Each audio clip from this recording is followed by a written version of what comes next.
My name is Kate Gooderham. Ken and I serve as the managing directors for ASBPA. Between being executive directors of the American Coastal Coalition, which merged with ASBPA, and serving as both executive directors and managing directors of ASBPA, we bring 20-ish years of perspective on ASBPA. At the end of December, I'll be retiring so I can actually enjoy the beach. Before I go, I wanted to share with you some perspective. As ASBPA moves towards its 100th anniversary, we need to remember that we all stand on the shoulders of those before us. For years, American Coastal Coalition thought that policy without science was okay, while the American Shore and Beach Preservation thought that science without policy was okay. They both realized that policy must be science-based and merged.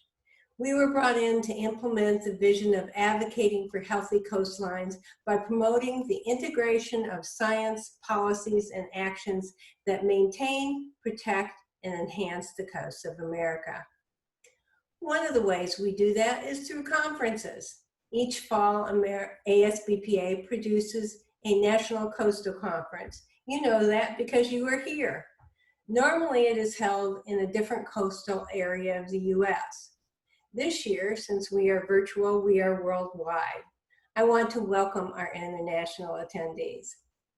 Because we are in different locations, each conference has a different geographical and geological focus. It has grown from 3 concurrent sessions the first year to 7 last year. This year, we had over 150 sessions. The topic areas have broadened as ASBPA has broadened its vision.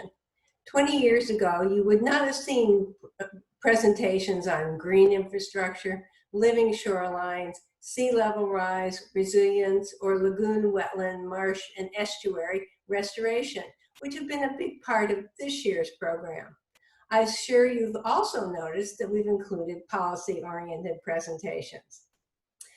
The Winter Conference, ASBPA's Coastal Summit, unless virtual, is held in Washington, D.C. Its focus is on policy, but again, the two go together. For many years, the conference focused on the U.S. Army Corps of Engineers and Congress. In more recent times, we have realized the importance of NOAA, BOEM, FEMA, EPA, U.S. Fish and Wildlife Service, and the National Science Foundation, to name a few. We added opportunities for attendees to meet in smaller groups with many of these agencies. We have also joined the Coastal States Organization on hosting a joint coastal celebration on Capitol Hill. ASBPA's biggest strength is our multidisciplinary approach to the coast. That is different from organizations like the American Society of Civil Engineers that are professionally focused. ASBPA is focused with a physical process on physical processes. It is concerned about the entire coast. We can amass a broad group of professionals to do things like preparing white papers and developing the Beach Nourishment Database and the Coastal Universities Guide. We include many disciplines and many perspectives. Our biggest partner right now is the Coastal Zone Foundation. They have taken over administration of the Certified Coastal Practitioner Program. For this program, we've wanted to find an organization that was independent of ASBPA so the other organization would encourage their members to participate. The genesis of the program. Over the years, we discovered that coastal practitioners are highly educated folks in a very specified field who at some point find themselves in jobs that require a broad knowledge of other areas. The CCP program allows folks to learn enough about other fields to be able to communicate with and possibly retain folks with other specialties. Older ASBPA members had to figure these things out for themselves. We wanted to give everyone a leg up in that process. Although Aram Duchinian, Ken Gooderham, and Lee Wisher were instrumental in moving this forward, it is the single achievement I am the most proud. Now there are 11 modules that can be taken online as webinars or virtually. Taking 10 of these modules will result in receiving the CCP designation. We have 2 new CCPs in the last few weeks. They are Brandon Hill and Eric Rosina. We are giving 2 virtual webinars next week from noon until 4 p.m. Eastern Time. You can still register for water quality on Tuesday and coastal geology on Wednesday. The other advantage of ASBPA's multidisciplinary approach has been its approach to problem solving.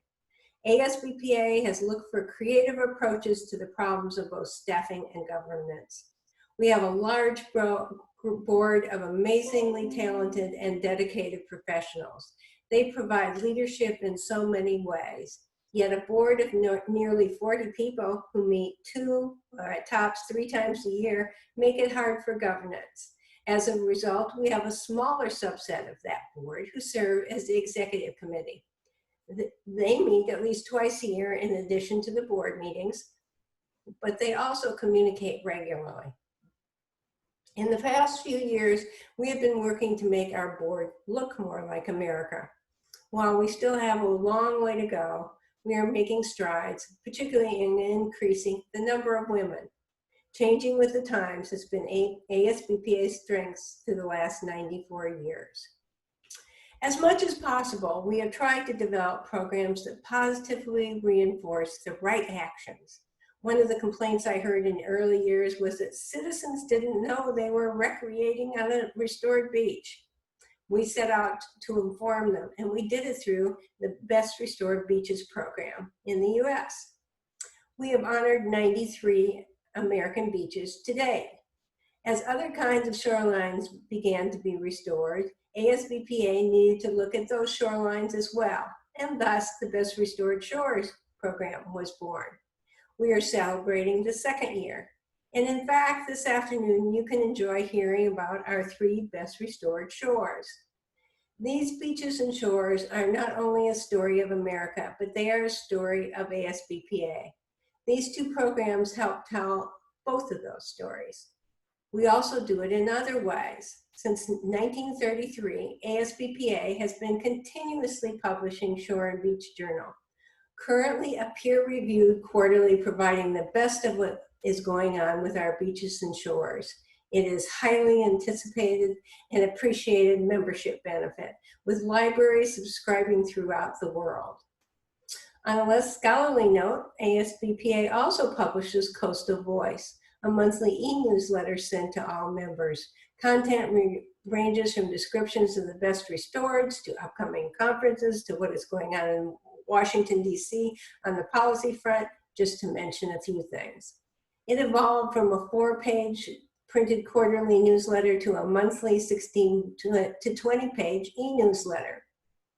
We also hold conference calls open to the membership on government affairs and science and technology. They are just 2 of our committees. The annual meeting highlighted their efforts, but I wanted to mention them because member involvement has become an important part of ASBPA in the last 20-ish years. You are ASBPA's superpower.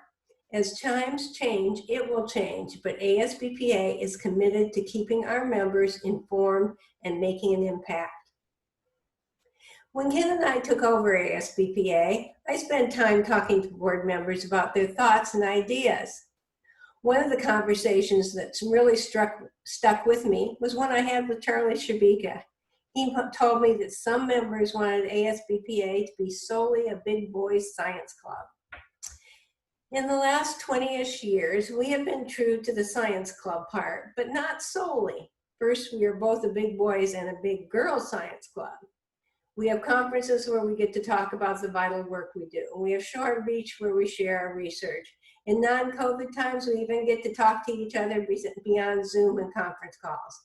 But we are much more. We have become more multidisciplinary as our knowledge base continues to grow. Science underpins everything we do, but it is not just what we do. We want to make a difference with our work. That takes communication, policy, understanding of government affairs, and more. We are bigger, smarter, stronger, and more interesting than we've ever been. As always, there are things left undone. The first conference I went to in 1980, I was one of the few women there. I always joked that I had the ladies' room to myself. Now it's busy. You can see the change in award winners, speakers, and board members. Now, our challenge is to increase the number of people of color, both women and men. In our plenary, you saw a step in the right direction. We need to look like America. With our conference themes and best restored shores, we have gone beyond restoring beaches. Climate change is going to be the challenge of your lifetimes. Call it what you want, but all the natural problems have been amplified. All of your great minds need to work together to be part of the solution. At the end of December, we will be handing over the managing director position to two people who will bring the same creativity, passion for the coast, and love for ASBPA as we have brought. It has been a joy, honor, and privilege to serve you. Take good care of ASBPA. And finally, my wish. May you have fair winds and following seas. Thank you and good afternoon.